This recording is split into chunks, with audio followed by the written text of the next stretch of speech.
अस्सलाम वालेकुम, हाज़िर अपने नई वीडियो के साथ। तो आज का हमारा topic class 11 chemistry chapter number 5 liquids में आज का हमारा topic number 5.4 energetics of face change. तो फेस चेंज से क्या मुराद है बेटा? हमारे पास मैटर की कॉमन 3 स्टेट्स है, सॉलिड, लिक्विड, गैस। ठीक है, तो अगर सॉलिड लिक्विड में, लिक्विड गैस में तब्दील होती है, गैस के अलावा गैस लिक्विड में, लिक्विड सॉलिड में तब्दील होती है, इसको हम कहते हैं बेटा फेस चेंज। ठीक है, तो इसमें क्या है बेटा, मैटर की फिजिकल स्टेट में तब्दीली आती है। तो मैटर की जो फिजिकल स्टेट में तब्दीली आती है, इसमें क्या होती है बेटा, एनर्जी एब्जॉर्ब होती है या तो एनर्जी इवॉल्व होती है। ठीक है, तो अगर आप सॉलिड को लिक्विड में, लिक्विड को गैस में तब्दील करें तो इसमें क्या है बेटा, एब्जॉर्प्शन ऑफ एनर्जी होगी। ठीक है, और इसके अलावा बेटा अगर गैस लिक्विड में, लिक्विड सॉलिड में तब्दील होती है तो इसमें क्या है बेटा, एवोल्यूशन ऑफ एनर्जी होगी, यानी एनर्जी का इखराज होगा।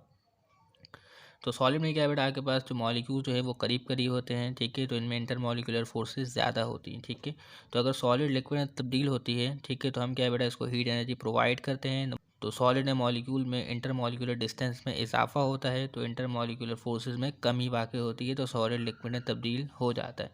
तो इसके लिए क्या है बेटा, हमें हीट एनर्जी प्रोवाइड करनी पड़ती है सॉलिड को। ठीक है, इसी तरीके से अगर लिक्विड को गैस में तब्दील करना है तो क्या है बेटा, इसमें भी हम हीट एनर्जी प्रोवाइड करते हैं। मॉलिक्यूल्स के दरमियान फासले में इजाफा होता है, इंटरमॉलिक्यूलर फोर्स में कमी आती है, तो वो गैस में तब्दील हो जाता है। और अगर गैस को लिक्विड में तब्दील करना है तो इसमें से क्या है बेटा, एनर्जी रिलीज़ होगी, मॉलिक्यूल्स करीब करीब आएंगे, इंटरमॉलिक्यूलर फोर्स में इजाफा होगा, तो वो लिक्विड में तब्दील हो जाएगी। ठीक है, और इसी तरीके बेटा लिक्विड को सॉलिड में तब्दील करना है तो क्या है बेटा, मॉलिक्यूल्स करीब करीब आएंगे, ठीक है, और एनर्जी रिलीज़ करेंगे, सॉलिड में तब्दील हो जाएंगे। ठीक है, तो सॉलिड में इंटरमॉलिक्यूलर फोर्सेस ज़्यादा होती हैं। ठीक है, ये बात तो क्लियर हो गई। तो देखिए बेटा, transformation of substance from one physical state to another is accompanied by absorption और एवोल्यूशन ऑफ हीट। ठीक है, जो फिजिकल चेंज होती है वो सिर्फ और सिर्फ एब्जॉर्प्शन और एवोल्यूशन ऑफ हीट की वजह से होती है। ठीक है, तो these heat energy refer the strength of intermolecular forces. ठीक है, तो जो हीट एनर्जी हम इसको प्रोवाइड करते हैं तो ये हमें मॉलिक्यूल्स में इंटरमॉलिक्यूलर फोर्सेस की स्ट्रेंथ के बारे में बताती है। ठीक है, तो मिसाल के तौर पर बेटा हमारे पास क्या है बेटा, एक सॉलिड है और एक दूसरा सॉलिड है। ठीक है, तो पहले सॉलिड को हमने लिक्विड में तब्दील करने के लिए जो एनर्जी फराहम की वो फराहम की बेटा 5 किलो जूल पर मोल। ठीक है, एक सॉलिड है पहला, उसको 1 मोल कन्वर्ट करने के लिए लिक्विड में हमने जो एनर्जी फराहम की वो 5 किलो जूल पर मोल प्रोवाइड की है। ठीक है, और इसी जगह बेटा हमारे पास जो दूसरा सॉलिड है, ठीक है, हमने उसको कन्वर्ट करना है लिक्विड में, उसके लिए जो हमने एनर्जी फराहम की वो फराहम की बेटा 10 किलो जूल पर मोल। ठीक है, तो 1 मोल कन्वर्ट करने के हमने जो एनर्जी फराहम की लिक्विड में वो फराहम की 10 किलो जूल पर मोल।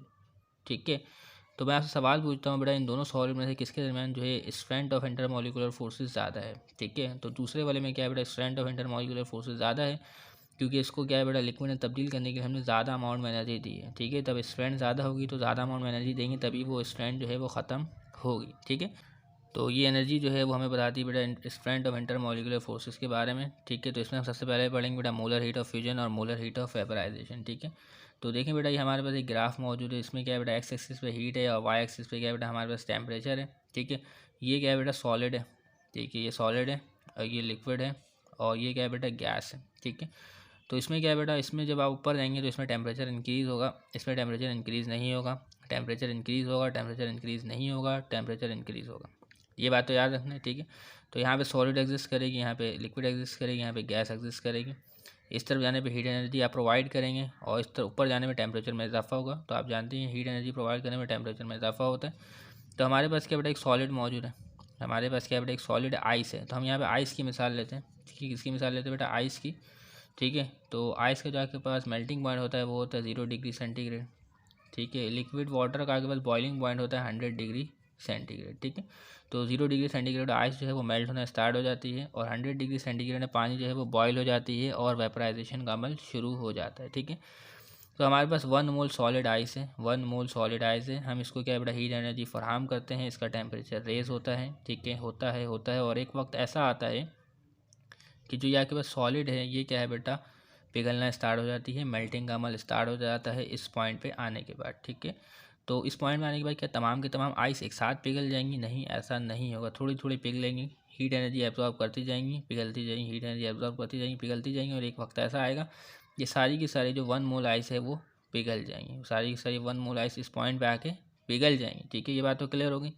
ठीक है, तो आप देखेंगे बेटा यहाँ से यहाँ तक आने में क्या है बेटा, टेम्परेचर जो है वो इंक्रीज़ नहीं हुआ, टेम्परेचर इंक्रीज़ नहीं हुआ, लेकिन हीट एनर्जी बढ़ती गई, हीट एनर्जी जो है वो बढ़ती गई, हीट एनर्जी फराहम होती गई, हीट एनर्जी एब्जॉर्ब होती गई। ठीक है, तो जैसे ही मेल्टिंग पॉइंट का अमल स्टार्ट होता है और जब तक वो तमाम जो सॉलिड है पूरा का पूरा नहीं पिघल जाता, तब तक क्या है टेम्परेचर में इंक्रीज़ नहीं आता।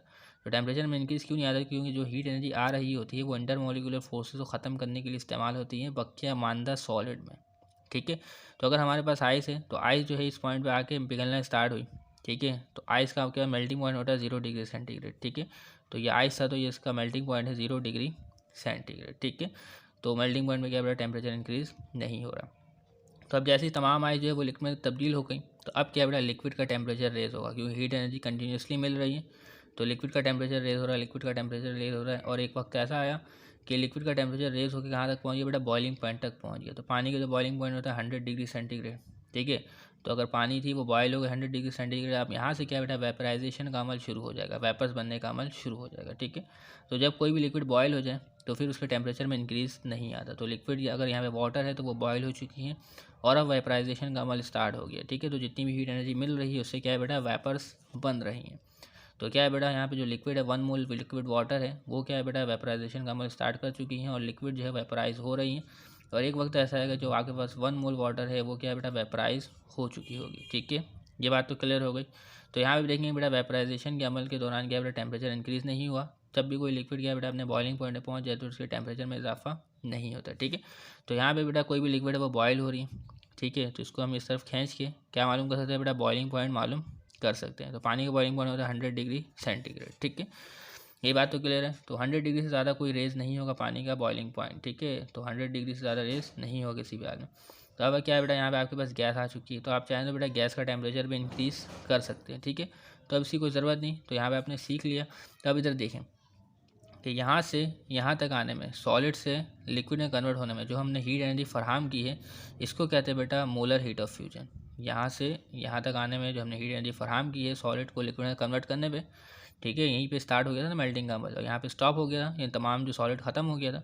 तो यहाँ से यहाँ तक जो हमने हीट एनर्जी फराहम की है 1 मोल सॉलिड को लिक्विड में कन्वर्ट करने के लिए, इसको कहते हैं मोलर हीट ऑफ फ्यूजन। ठीक है, और यहाँ से यहाँ तक 1 मोल लिक्विड को 1 मोल वेपर में तब्दील करने की जो हमने हीट एनर्जी फराहम की है इसको कहते हैं मोलर हीट ऑफ वेपराइजेशन। ठीक है, तो डेफिनेशन देखते हैं, डेफिनेशन क्या है हमारे पास मोलर हीट ऑफ फ्यूजन की।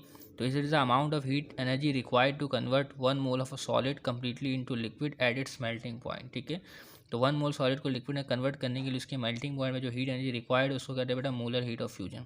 ठीक है, तो हमारे पास आइस है। ठीक है, तो आइस जो है वो 0 डिग्री सेंटीग्रेड पिघलना स्टार्ट हो जाते हैं अपने मेल्टिंग पॉइंट पे। तो अगर आपने 1 मोल आइस को तब्दील करना है वाटर में, ठीक है, तो उसके लिए आपने जो हीट एनर्जी देनी पड़ेगी वो होगा 6.02 किलो जूल पर मोल। ठीक है, तो 1 मोल आइस के लिए। तो ये बात तो क्लियर हो गई। अब इसी तरीके से बेटा ये रीजन भी जान लें कि टेम्परेचर क्यों नहीं रेज होता। Even though heat is being supplied during melting but temperature remains constant because all of the energy is consumed by the molecules to overcome the intermolecular forces। ठीक है, ये बात तो क्लियर हो गई। क्योंकि जैसे ही मेल्टिंग का हमारे स्टार्ट होता है बेटा आइस तो मौजूद होगी, सॉलिड तो कुछ ना कुछ मौजूद होगा, उसके इंटरमॉलिक्यूलर फोर्सेस को ख़त्म करने के लिए जो है टेम्परेचर इंक्रीज नहीं आता। अब इसके अलावा है बेटा molar heat of vaporisation, the amount of heat required to convert 1 mole of a liquid into vapour. ठीक है, 1 मोल लिक्विड को वेपर में तब्दील करने के लिए जो हीट एनर्जी हम देते हैं उसकी बॉइलिंग पॉइंट पे वो क्या होती है बेटा मोलर हीट ऑफ वेपराइजेशन होती है। ठीक है, तो बॉइलिंग पॉइंट तक पहुंचने के बाद जो है टेम्परेचर रेज नहीं होता, ये बात भी आपने याद रखनी है। ठीक है, इसका एक साइंटिफिक रीज़न का क्वेश्चन भी मौजूद है।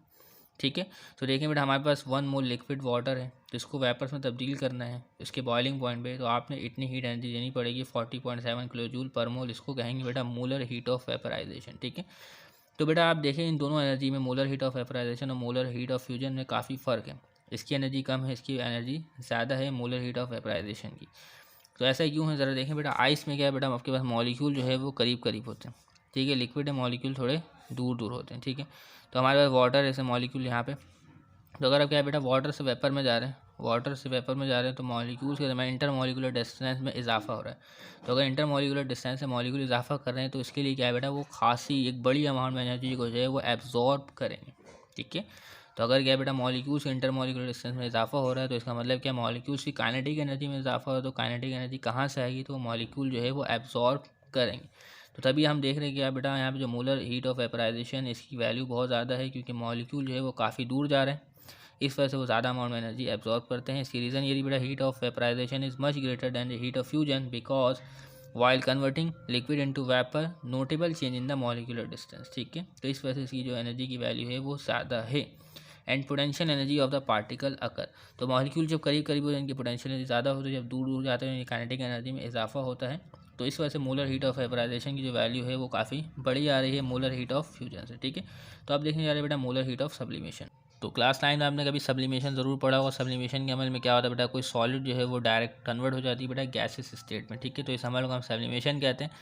तो बेटा अगर 1 मोल कार्बन डाइऑक्साइड कन्वर्ट होती है किसमें बेटा, गैसेस स्टेट में। ठीक है, तो उसके लिए वो जितने अमाउंट में एनर्जी एब्जॉर्ब करे उसको कहते हैं बेटा मोलर हीट ऑफ सब्लिमेशन। ठीक है, 1 मोल के लिए the amount of heat absorbed when 1 mole of a solid is directly converted into vapor without going through a liquid state। ठीक है, तो जो कार्बन डाइऑक्साइड ये सब्लिमेट करती है लिक्विड स्टेट में नहीं जाती, तो अगर 1 मोल कार्बन डाइऑक्साइड गैस में तब्दील हो रही तो इतने अमाउंट में एनर्जी एब्जॉर्ब करेगी एट 1 एटमॉस्फेरिक प्रेशर में। ठीक है, तो इसकी definition, the amount of heat absorb when 1 mole of a solid is directly converted into vapour without going through a liquid state is known as molar heat of sublimation. ठीक है, example बेटा carbon dioxide का solid state में तो इसको हम dry ice कहते हैं। इसको हमने लिंड्स मेथड ऑफ लिक्विफेक्शन में भी पढ़ा है। ठीक है, तो dry ice solid carbon dioxide changes directly from liquid to gas at 1 atmospheric pressure. ठीक है, तो कितने अमाउंट में हीट एनर्जी एब्जॉर्ब कर रहा है बेटा 1 मोल कार्बन डाइऑक्साइड सब्लिमेट करने के लिए, वो है 25.2 किलोजूल पर मोल। ठीक है, तो इस तरीके से बेटा आपने सीखा एनर्जेटिक ऑफ फेज चेंजेस के बारे में। तो उम्मीद करें तमाम बातें आपको क्लियर हो गई होंगी। तो तब तक के लिए इजाज़त दीजिएगा, चैनल को सब्सक्राइब कीजिएगा। अल्लाह हाफिज़।